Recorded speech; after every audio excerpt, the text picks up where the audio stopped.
Welcome to another episode of Meredith with a Y. I am your host, Meredith Willits, and today on Meredith with a Y, I am honored to welcome Dr. Michelle Sherman, who is changing the conversation around mental health and trauma. She is a licensed clinical psychologist, professor, author, and national leader in family psychologist who has dedicated her career to supporting families navigating mental illness and PTSD. She is shining the light on the often overlooked voices of family members, and her mission is to see, hear, empower, and these families through research-based insight, real-life stories, and practical tools. So stay with me. Hello, everyone. This is Meredith with a Y, and I am your host, Meredith Willits. Today, we are going to go deep, changing lives, and I am giving you the keys to the castle.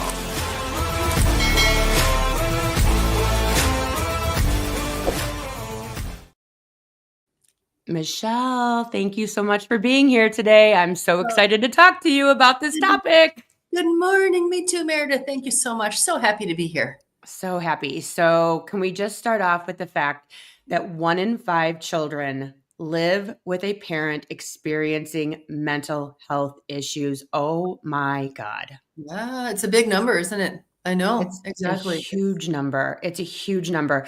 And before we got on today, I was bringing to your attention that I just created a very viral video about how I said if a child is brought in and the parents like, fix my kid, they've been charged with a crime, they're getting into trouble, and people went wild on TikTok about my video that said, hey, we weren't born broken. We are not siloed human beings that were just hatched, broken, problematic, etc. So I'm so excited to talk about this topic because, yeah. It's fascinating, the response that you got, Meredith. Yeah. Oh my gosh. There's just such a gap in paying attention to these young people. And of course, if there's parental mental illness, these youth are at higher risk for sure. But there are things that we can do. And my whole focus, Meredith, is prevention. How can we talk going up the stream to try to help people and see these young people and support the whole family rather than, frankly, what I see is a siloed mental health system. We've got the adults over here, the kids over here, no one's talking to each other. And I firmly agree, and we've said this for decades, honestly, is that if you just drop a child off the mental health clinic or the hospitalization, whatever else, and come home and nothing has changed in the family, it's really, really hard for anything to sustain or to change or to stay. So I fully agree with you. And I'm so glad we're able to talk about this today. Huge. I mean, and if a parent is out there listening to us, I would like to liken this to the wife or husband getting therapy in a marriage, the spouse not. The wife, is getting help and is getting all these tools and is getting herself healed. And then she comes back to this toxic marriage and the husband or the wife is repeating the same patterns over and over again that they've been doing for X amount of years. And then the person getting therapy is like, there's nothing I can do here. I keep working on this. My spouse is still, and we're not having a cohesive unity moving forward situation. And I think the same holds true for children. Yeah. But as a parent, and I'm going to talk for myself. Sure. As a parent, we don't even know we're broken. Yeah. We have no clue. I have suffered my entire life with avoidant attachment, and I did not know it till 3 years ago. Wow. It wove itself into every relationship, my parenting, my marriage, my friendships, everything became avoidant, paying bills. Calling the school or hospital or whatever, like it bleeds into everything. And I think that we as adults think this is just who I am. Right. This is just who you can't change me. And then I read Adult Children of Emotionally Immature Parents.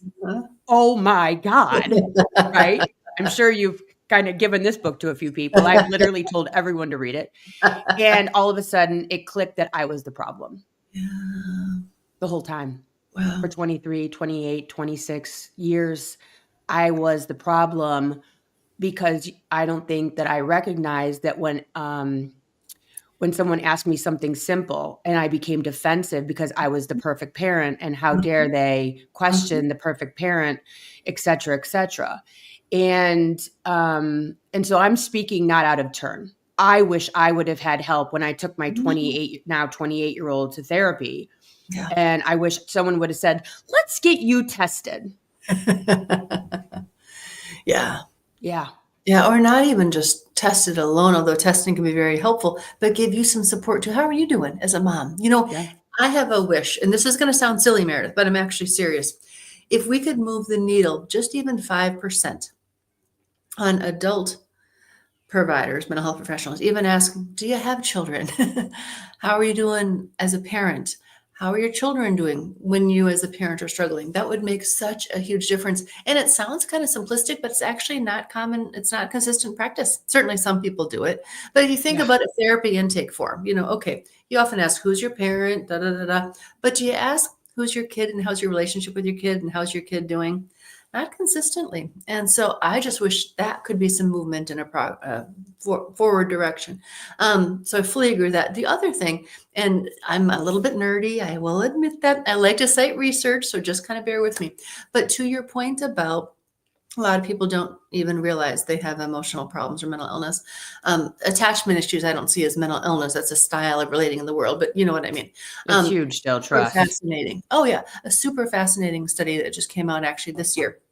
And it looked at people at, I believe, 20 countries around the world, over 50,000 people. And listen to this. This is super interesting.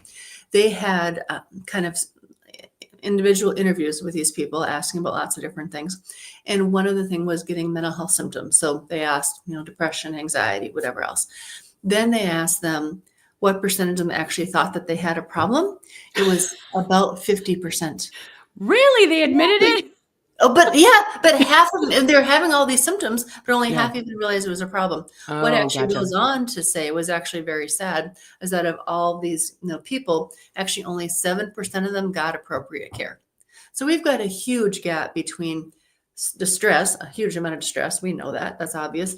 Who even sees that they have a problem, which is precisely what you just said. And then the percent that actually reach out for help, get quality help. There's a huge chasm there for Yeah. adults and for kids. So we've got a long ways to go, but lack of recognition in yourself is a huge deterrent, a huge barrier. Well, Absolutely.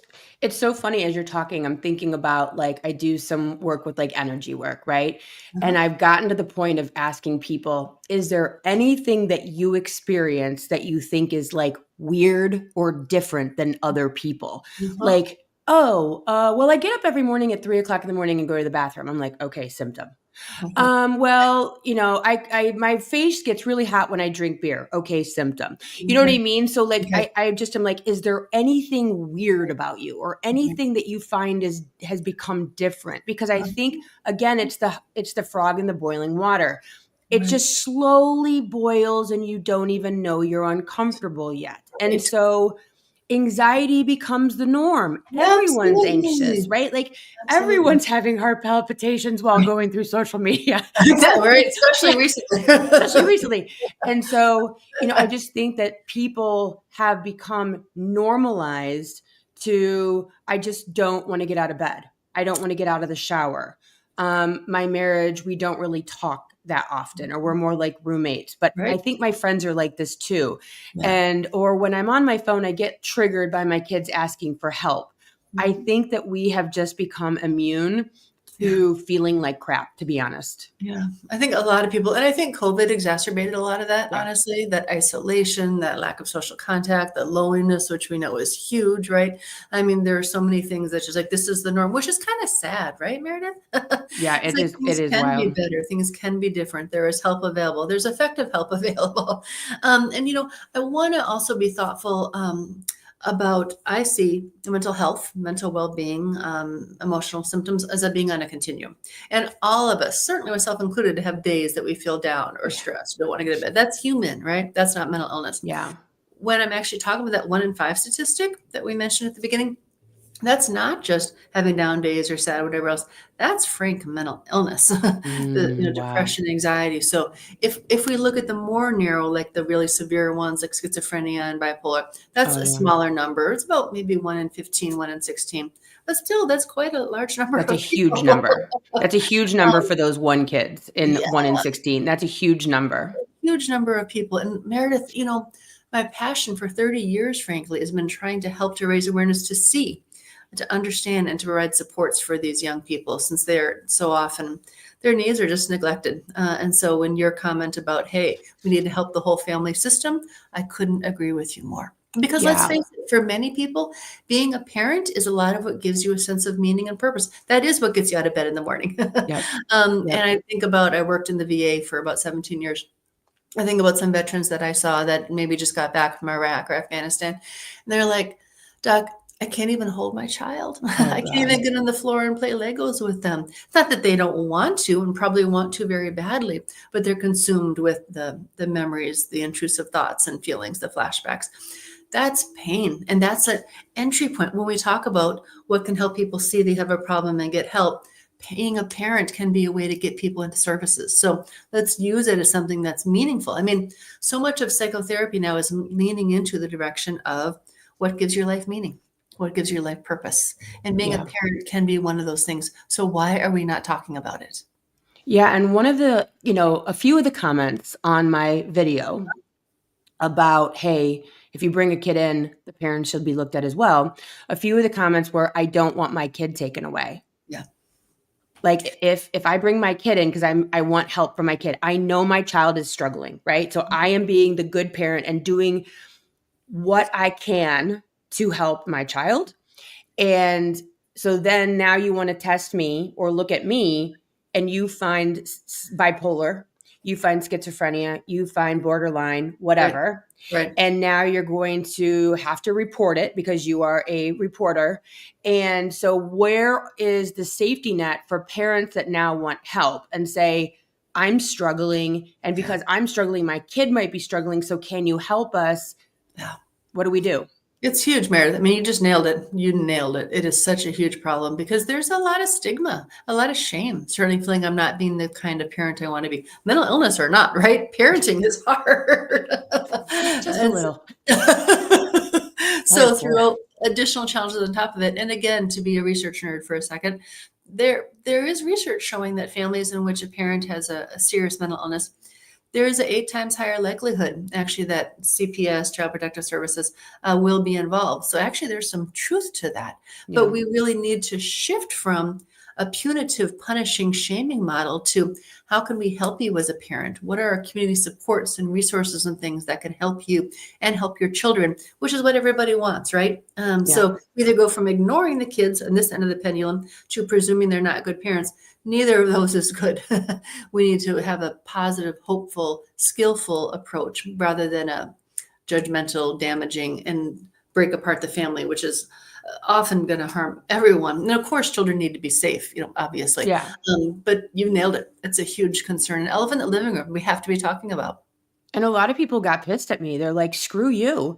Like, Wow. I'm doing the best I can and you're telling me that my kid's broken, or messed up or needs to see therapy Right. because of me. And I'm saying, "No, I'm not saying that." What Right. I'm saying is it could be. It Yep. could be Mhm. A, behavioral. It could be B, genetic. Right. Like, let's get like when I walked in for an illness for breast cancer, the first words out of their mouth is who else? Who Oh, else in your interesting. family has breast cancer or Interesting. cancer and what's their direct relationship? We walk in with like anxiety, depression, whatever issues, and Right. it's kind of like I mean, I don't think I've ever been asked like, well, does your mom have an issue? Does your dad have an Mhm. issue? Do you see Okay. this in your children?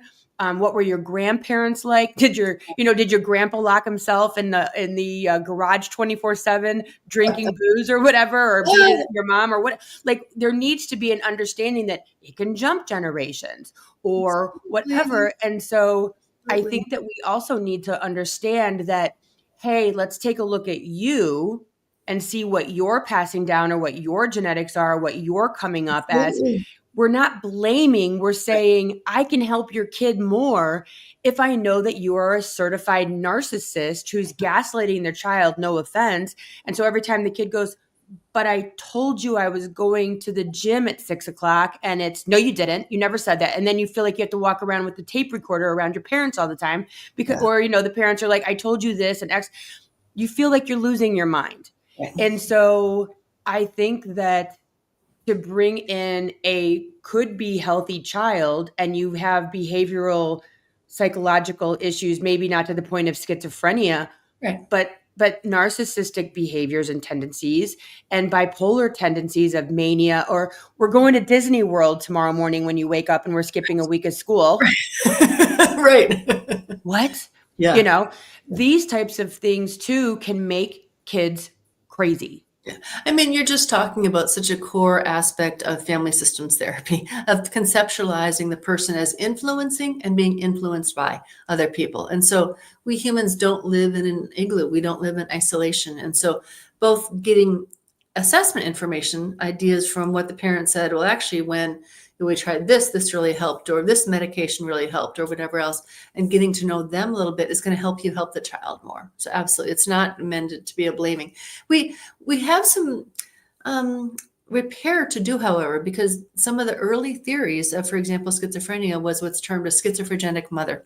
And that actually was totally blaming, saying, you're a bad mom. It's your fault that your child is hearing voices. That was very damaging. Yeah. And so we have some healing, some recovery from some of the messages that our profession gave people. So I'm cautious to say, yes, it's partly genetic. There's nothing that you can do about that. This is Yeah. how they came out. And now, what are some things that we can do to help your child grow resilience? What can you do as a parent? What can they do? What can we do as a whole family system to help strengthen your child? To maybe decrease the risk they're going to develop something. There's some really cool new research talking about actually some things children can do that may prevent the development of mental illness, as well as if they do develop it, perhaps they have better tools and skills to cope with it. Well, yeah, and that's what a lot of people were saying on this video was you can't sit there and blame the child. I mean, to me, when I look at videos like this, it was literally 7 seconds long with print, right? And it went wacko because Wow. people feel blamed, right? And they're like, how are you supposed to tell me this? They went to school, they were bullied. I was a good mom, and my kid's suffering from a mental health crisis because of bullies at school. Clearly, however, I also look at that and go, okay, yes, you're right. You Right. were a great parent. You got him to age 10. They're going to school. They're being bullied. You're bringing them into therapy. However, what can we do also with you to Right. help you in the conversation with your child? Absolutely. And also, you're watching your kid get bullied. That's traumatizing. Absolutely. Absolutely. So helping the parents seem part of the solution, not part of necessarily exclusively in a blaming you're the problem, but how can you be part of the solution? Because the parent's the one that can advocate with the school, with the social worker, with the coach, with the clergy, with whomever else, as being their child's advocate. Yeah. So absolutely, we want parents engaged as part of the treatment team, metaphorically, really. Yeah. And the one thing I saw a couple times is my child's parent died. I am now the only parent. Yeah. I am taking my kid in for therapy, Hmm. and you're telling me this is my fault. And I'm like, no, that's not the conversation here. The conversation is you just lost either an Right. ex-partner or the child parent, other Yeah. parent. That is traumatizing. Yeah. I think that there's so much blame and shame that if you have a mental illness or if you were involved in this, Right. which you're involved in this if you are a parent, a Right. parent, you're involved. I don't care how you Exactly. cut it, you're involved. And Exactly. so what can we do to help the holistic unit, regardless if it's chemical schizophrenia in an age 4-year-old? Right. Because now you're dealing with, I have to lock my doors at night because I'm worried my kid's going to murder me in the middle of the night, right? Like we have to still deal with that trauma as a parent that has a dangerous child. We have to worry about how the parent's dealing with a child who has a severe mental. Either way, the parent's involved. You need tools. You Right. need therapy. You're afraid for your child. You had a dream for this child. That Right. dream is very, very different now. And now Absolutely. you have to cope with that too. The Yeah. other thing that was coming up as you and I were talking in my head Yeah. is my oldest is 28. Uh-huh. My youngest is 13. Uh-huh. My oldest, my stressor was paying bills, being a first-time mom, and he had health issues. Oh, And so that was those stressors. My yeah. stressor now at 52 years old is menopause. Oh, yeah. parenting through menopause. Yeah. And this, I think, is huge. I did a video on this yesterday that's gotten a lot of traction about the dread, that click of dread that happens right before the hot flash, that Mhm. was starting to, tie together Mhm. from dread to dread to dread, spawned by nothing, literally sitting there watching TV, watching the Housewives of Beverly Hills, whatever. And the dread comes in, Yeah. and then it's, hey, mom, can you stop? Leave me Mhm. alone. I need a minute. Like, because Right. I'm inside the dread. I'm inside the nausea. It's starting, whatever, Yeah. last few minutes. And so the difference of the age of being a young parent at Oh, 23, yeah. 24, and now a menopause parent Right. who is very, very different than I was Yeah. 28 years ago. Yeah. Um, yeah. It's Hello. huge, huge. Absolutely, what we as parents go through in our own life and personal experiences and relationships that absolutely impacts how we show up as parents, and impacts our kids. So, absolutely, it's like all these outside factors, be it climate, be it politics, be it physical health, mental health, loss. I mean, all these things absolutely affect the children and how we show up as parents. So, I mean, I've done couples therapy for literally 30 years. And so I'm a huge proponent of looking at the whole family system. And so you're preaching to the choir about really the real importance and the opportunity, frankly, of helping the whole family system. It can be faster to get everyone in the room instead of everyone doing their own individual therapy. Let's get people together so we can talk about it. Actually, 2 weeks ago, I was on vacation in London, and I got to meet with a really awesome organization called Our Time. And you know what they do? They bring in the parent who has the mental illness and their child, and they have what called kids time workshops. And so they're doing exactly what you're talking about today. Is let's bring them both in. Let's provide some information. Let's have some activities for the kids, activities for the parents. Bring them back together, have a pizza party and things. With the sense of, for the kids, I'm not alone. For the Yeah. parents to talk to other parents who are dealing with this sort of stuff, for them to learn some skills on communication and how to support each other and all these sort of stuff. So there are some models of places doing that. Frankly, Meredith, much more in Canada, the UK, and Australia than the United States. We're not doing a lot of this here, which actually Yeah. makes me very sad because this is what I'm committing my career to, supporting families, including teens. But we've got a ways to go and thinking about this and shifting the needle in that direction. That's why I said I'm Yeah. at the very low rate of like, can we even ask, do you have kids? Much less, how are your kids doing? Yeah, and I think the younger generation coming up, they're very open about mental health Yes. issues. Yes. My generation, Generation X, boomers, it's more like hidden, like, Yeah. I'm fine, whatever. But Right. these younger kids are like, yep, bipolar 2, yep, ADHD, yeah, I'm autistic, I'm on the spectrum. I agree. Like they're just very open, like, yeah, I struggle in social settings, like Right. Generation X, we will fake it till we'll make it, or we will drink a bottle of tequila until we can figure it out. Like it's very, very like pull yourself up versus no, I need a community.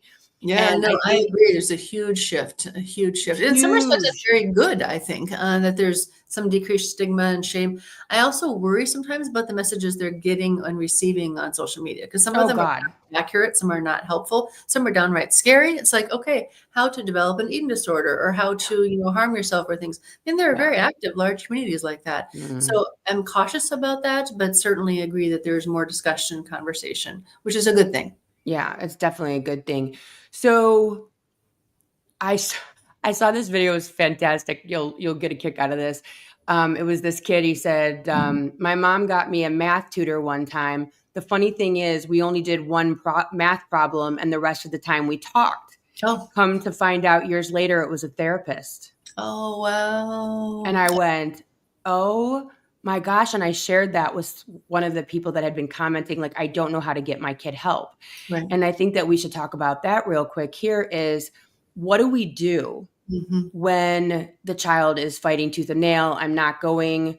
I don't need that. You Yeah, can't make me. And you're yeah, watching this kid struggle, and you are worried about the mhm, end game. Is this kid going to take his own life? Is this yeah, kid going to run away? Is this kid going to get yeah, self medicate with drugs and alcohol?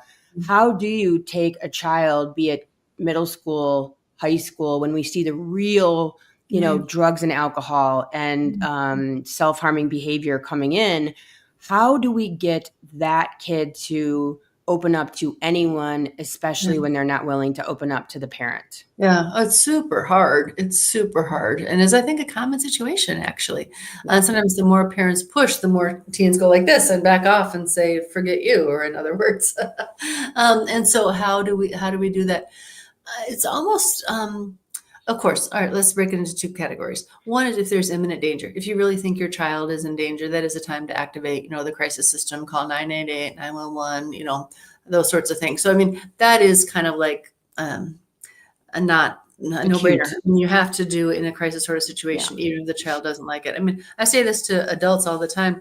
Yes, if your loved one may be really mad at you that you engage crisis services, but I'd rather them be mad at you and alive than, you live with the guilt of you're not having reached out and they're having done something to harm themselves. Yeah. So first of all, crisis, and some people say, well, Michelle, I don't really know if they are suicidal. They're just saying that sort of stuff. And I'm like, Or we're going to, threatening it. If you don't huh? do this, I'm going to kill myself. Right. And I'm like, if you're We've seen serious that. about that, then we're going to have to get this. Because I want to nip that in the bud because that's manipulative. If they Yeah. really aren't suicidal. And if that's what you're thinking, then I'm going to get you professional help. Now we're going to go to the emergency room or call 911 or whatever else. So that's that. Most people, however, are not living in chronic suicidality. And so let's go more to the everyday sort of thing. I think that nagging, threatening,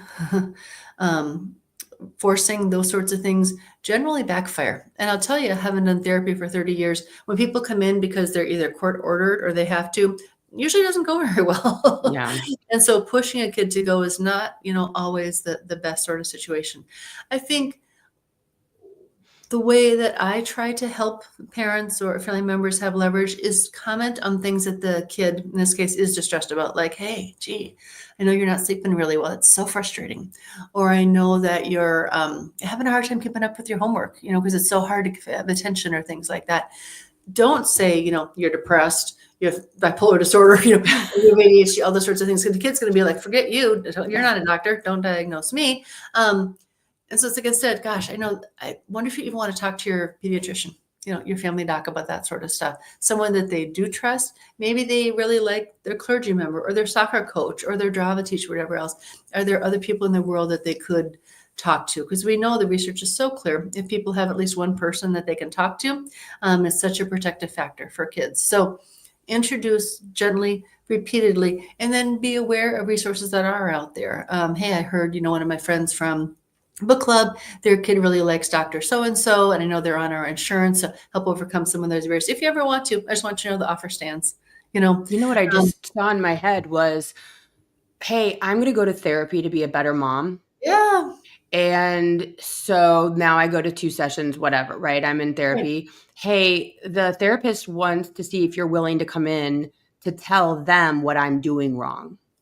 Or not even that, but they want or whatever to help me be a better mom. Yeah, exactly. Would you be willing? Yeah.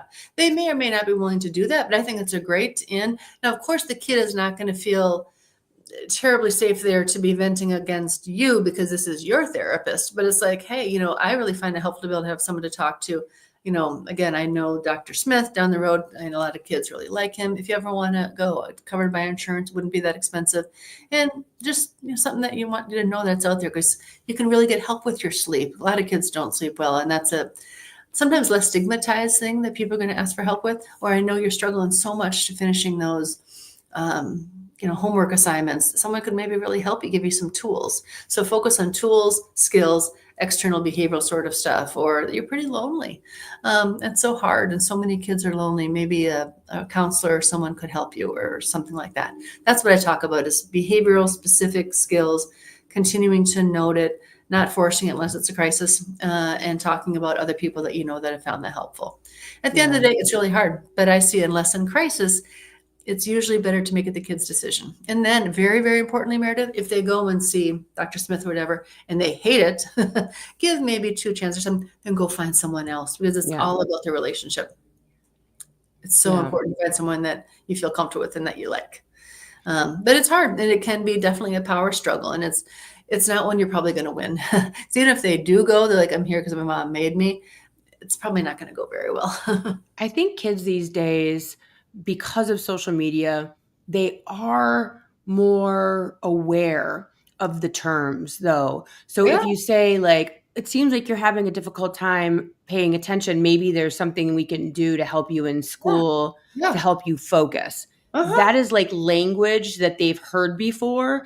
And so they might be like, oh, I'll go to do that because maybe I'll get an IEP or a 504 Right, plan, or maybe I'll right, get ADD meds. Like right. those are things that they're like, might go, oh, I can do that. And so they might be like, oh, my friend has an IEP, so I'll go talk to a therapist so I can get one too and take longer to take tests. And at Mhm. least we are opening up a conversation that they understand versus you should go talk to somebody. Right. Sounds very like about Yeah, oh, what, did I do something wrong? and are Right. you lock me up? I mean, I have Yeah. so many people who's like, "Are you gonna put me in the hospital?" Oh my gosh, that's so scary. I mean, there are so many barriers to seeking mental health care, and kids worry, "Do we have the money, mom and dad? Yep. Are we gonna be able to pay for it? Who's gonna find out? Who you're gonna tell?" I mean, there's so many layers of stigma and shame and confusion around it. So, hey, pointing out the benefits, it's gonna really help. If you don't like it, you don't have to go, but gosh, it's been so helpful for me, and I'd love you to at least consider it, you know, and leave it at that. But yeah, Yeah. focusing on the potential benefits. But ultimately, it's hard. I think certainly family counseling, let's work on our relationship. Would that be willing to do that? Because sometimes kids realize like we're bumping heads, mom. This ain't working. Let's find a Yeah. way that we can work together as a team and just continuing to offer, particularly when you see them really struggling. There's a whole theory called readiness to change. And it's like, at what point in this 5-step model are people most likely to be ready to do anything, quit smoking, whatever, and go to therapy is one of them. And if they're in that first stage of like, hell no, there's no way I'm going to do that, then you're pushing them is actually only going to make them distance more. So it's all about timing. For myself, it was my adult 26-year-old daughter who went, why are you doing that? All I said was, there's nothing for me to eat in the refrigerator. I've talked about this on the podcast before. And I'm like, I got defensive. And she's like, literally, all I said was there was nothing for me to eat. She was on some certain diet. She was going to Yeah, ayahuasca or whatever. But yeah. I took everything personally as an Uh-huh. attack. Right. Uh-huh. And so people pleaser, all the stupid stuff that I was involved in. And it wasn't until she started pointing out the way that I was responding that I was Interesting. like, whoa. And Yeah. our relationship did a 180. Like it just, Wow. I started hearing words instead of accusations. I started hearing words instead of you're a horrible person and Yeah. being defensive. And, but when you grow up thinking everything's your fault, Right. something as simple as there's nothing in the refrigerator is clearly my fault. Like Yeah. I have clearly screwed up in some way that there is nothing in the refrigerator. And it was building such a wedge between her and I, and I'm sure my kids, because every time they talked to me, it was like, a whole thing because Right. I felt attacked and defensive. Yeah. And so now I try to just hear words. What is the message? And that's it.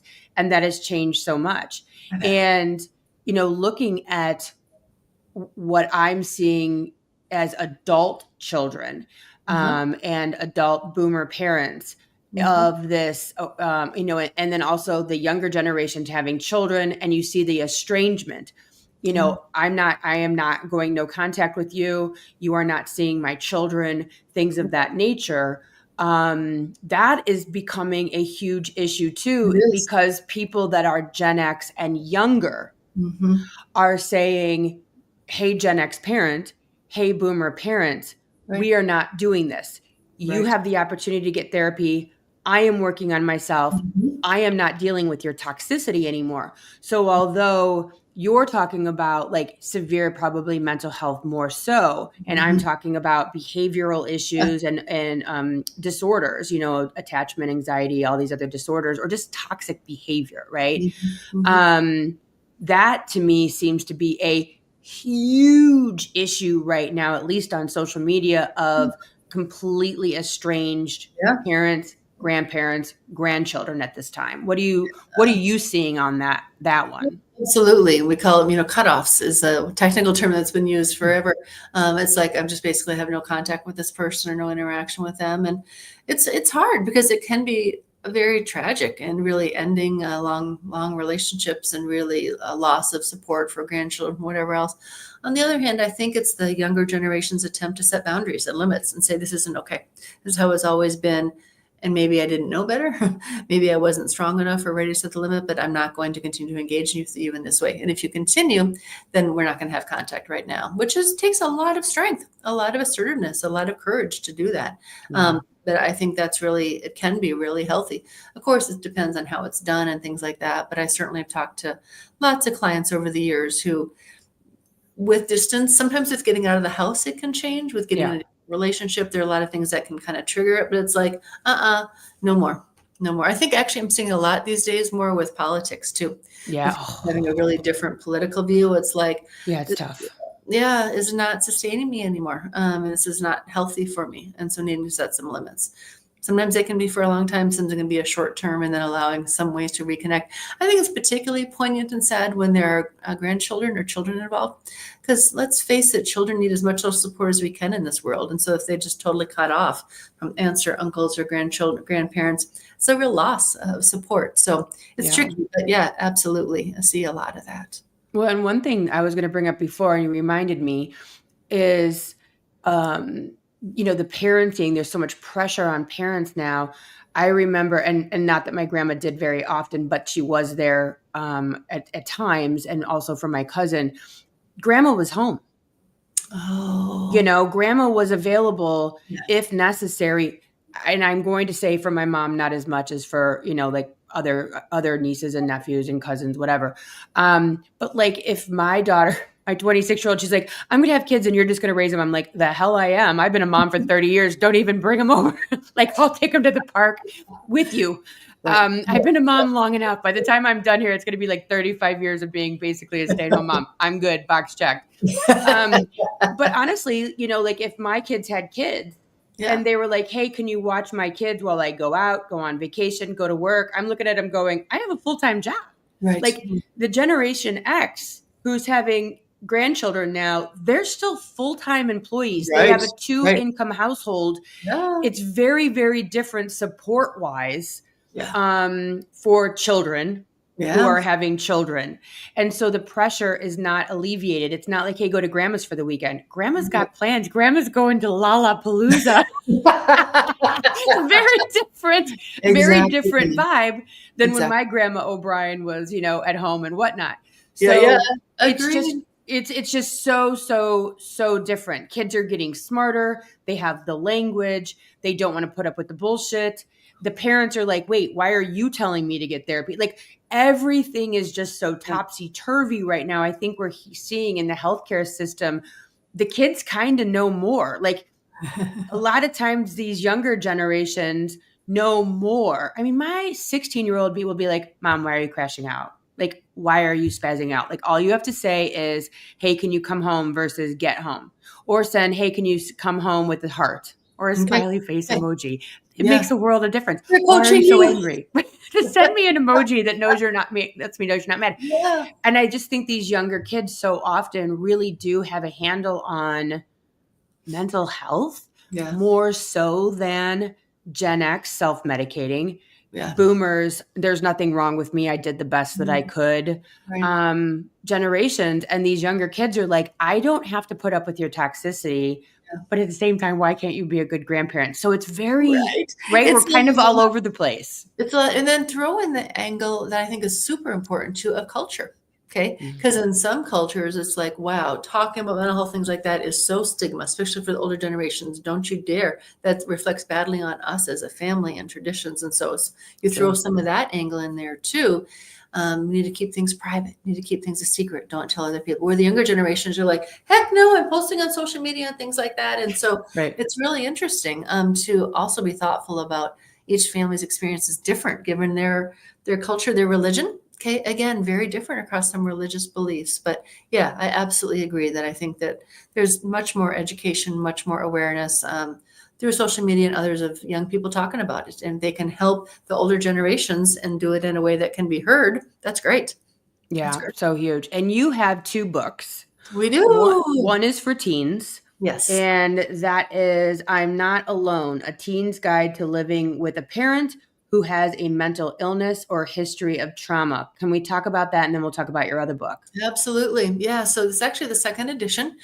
20 years ago, my mom, who's my co-author, we write together. She's a mental health advocate and teacher. We wrote 3 books actually in the mid 2000s. A lot's changed. We thought, okay, it's probably time to update it. And so just actually November of last year, we released the second edition.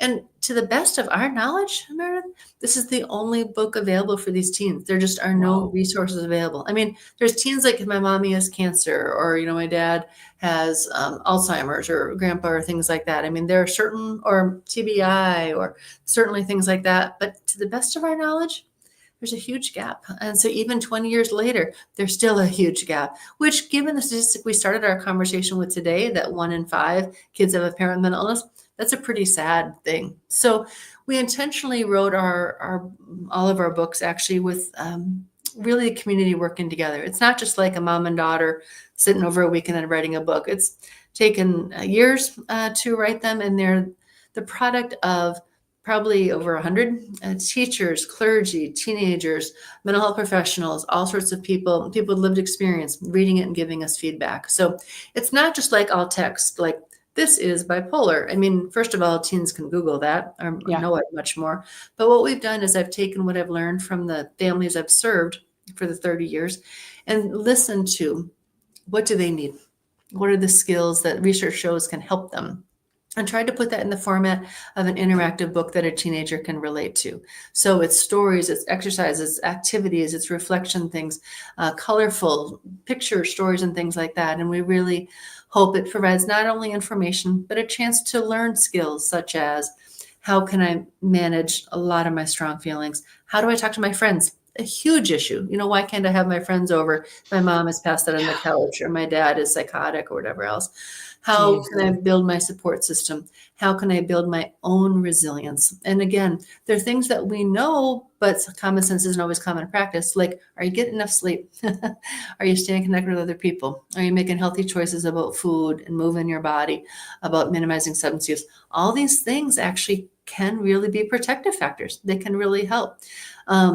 What do you want to do in terms of how to navigate your relationship with your parent, who usually kids still love and care about, but maybe they need to set limits? And how can I deal with my guilt of, like, they're not doing well, but I need to go out and have fun with my friends? And Yeah. so lots of things we try to navigate. And again, it's filled with stories of kids' experiences who lived it. So it's available as an ebook and a regular book anywhere, Amazon, Barnes and Noble, anywhere else. But we'd love people to be aware that it's available. And frankly, I have a lot of parents who tell me, I read it first.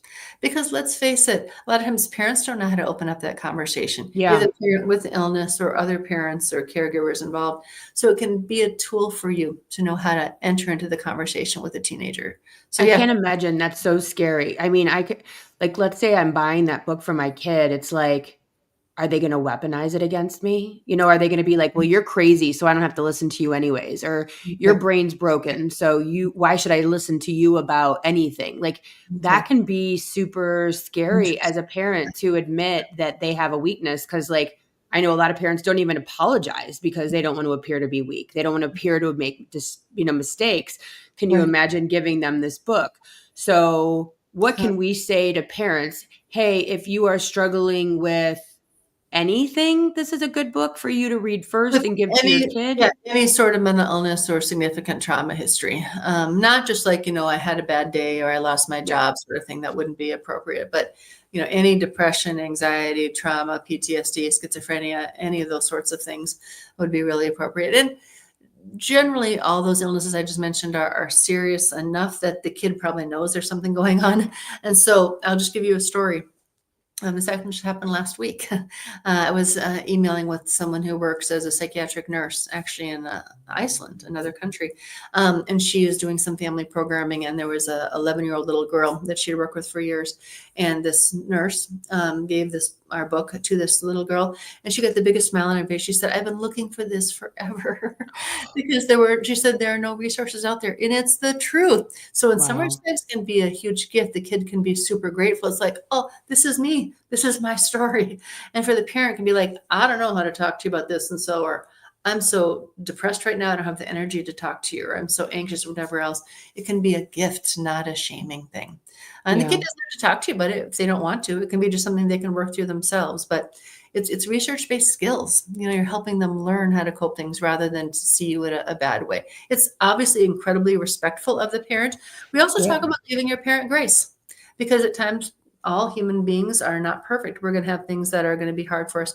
We actually, one of the teen reviewers that looked at one of the early drafts said, you need to write about grace. And this young person has a parent with a serious mental illness. And she's like, that's something that I really work on. And we're like, oh, sweetheart, you're so right. So we added a whole section on giving your parent Mm. grace. So super important to, yes, hold them accountable. Of course, it's never okay, any kind of mental illness, to be abusive, in my opinion. But also it's good to be able to give people grace. I think the biggest takeaway of that for me is so that your child doesn't think that this behavior is Yeah. because they're a horrible child. Yes, exactly. I Exactly. because I remember like as a kid, like what did I do? Like Right. why is everyone mad? Like not mental illness wise, but like Right. why I must have really done something really bad here Right. to and I know with my kids, like the other day I was in the middle of the dread of Yeah. the flash Yeah. and I do my husband, I'm like, don't say anything. And my husband's like, blah, blah, blah. And I'm like, what part of don't say anything isn't perfectly clear? I need 30 seconds more. Yeah. But it was funny because, like sometimes you get geeked up and my son who's 13 goes, Mom, do you need a hug? It's like, bro, yeah, I do Oh, actually, sweet, but like sweet. he knew it wasn't about him. And he's like, you need a hug. Like you don't normally act like this. And now all of a sudden you're all triggery. And Exactly. so can I come over and give you a hug? And my response was always. I Yeah. could always use a hug because Yeah. I don't ever want you to think that you're the problem, bad, annoying, not worthy of my time, yada, yada, yada, right?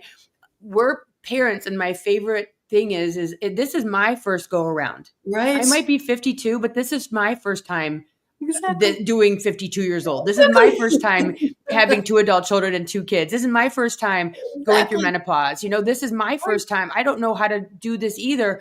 Right. But all that I just said has nothing to do with you being a bad kid. Absolutely. I think you nailed it, Meredith. That's so important because that's one of the biggest fears that kids have is, oh crap, is it because I did poorly on my algebra test? Yeah. Or because I didn't do well in my soccer game tonight? They think I didn't, or because I talked back to you at dinner and I was kind of rude because I didn't like the broccoli. No, sweetheart, it's not about you. It's not your fault. And mommy is getting help. Yeah. Mommy is willing to recognize that I'm struggling and I don't want to treat you that way, kiddo. And so I'm actually getting help to, because that's good role modeling too, right? Yeah. I'm getting help to learn skills to deal with it differently because I don't want to talk to you. And I'm really sorry. Yeah. So It's huge. And your huge. That's your huge. other book, loving someone with a mental illness or history of trauma. And this is more geared towards the adult reader. Exactly. So it's a similar thing, except it's for adults who love someone with mental illness or history of trauma. Again, there are lots of books out there for families. The way ours is different is it's all interactive. Mm. It's not just like facts and stuff like that, but it's stories, it's reflection activities, it's questions and things like that. It helped you to think through. It's all the skills that I've learned and taught for 30 years, put it in a book. Because let's face it, most people will never go to a therapist. Most people never go to a support group. NAMI, the National Alliance on Mental Illness, has wonderful free support groups all across the country, virtual and in person. For lots of reasons, many people are never going to go to that. So I tried to put a lot of the skills I've taught families into a book format that people can get at the library or just download on Amazon or whatever else and have the ability to learn some of those skills that maybe they never would before. I'm sitting here thinking, I'm like, okay, that would be really good for me to interact with some family members that maybe I look at and go, why are they so obsessed with politics? Or they went through trauma and that could be a reason that they act like Mhm. this with me and Mhm. maybe help me to understand adults. And I'm looking at this going, I could buy that book for my kids. And if nothing else, they might learn a skill. Yeah, They might there's also learn some great skills. mom's on the couch, not because she's sick, just because it's been a rough day, or mom is whatever, or dad is X, or whatever. And I think, the political climate too, you're going to see a lot more mood swings, Yeah, fear. You're going to see a lot more frustration, no matter what side of the aisle you are on. right. Right. There's still going to be global issues. Kids see this on the news. Absolutely. They're introduced into it in school. And I think that anytime you can give your kid a tool, and I think it's so often we're like, okay, I want to make sure my kid knows how to downhill ski, play tennis, play pickleball, right? Do math. Yeah. Yes, but can your kid deal with a difficult boss who's got Right. mood swings? Can your kid deal with Right. a coach who has got anger issues, or a mom who's going Absolutely. through menopause, Yeah. or a dad who's lost his job, or Yeah. whatever. And so I'm looking at these two books as like really great, have them on the bookshelf kind of moments to just be one more tool in your arsenal Absolutely. as a human Absolutely. dealing in 2025 to navigate all Right. the things. Yeah, because let's face it, life's hard, right? We Yeah. all do difficult things. So these skills, these tools from limit setting to communication to assertiveness to how to navigate a complex system, these are for everybody, right? Yeah. For broadening your social support network, how to ask for help, how to deal with unsupportive people. This applies to everybody. And let's face it, given that mental illness affects about 1 in 4 people at any time, and half of us at some point in our lives are going to have a mental illness. Everybody knows somebody Yeah. with mental That's illness. what I'm thinking. This That's what I'm 1% thinking. of the people, everybody knows, and the skills are broadly applicable. You're absolutely right. So good. Well, I so appreciate having you on today to talk about this. Oddly, right after a Right.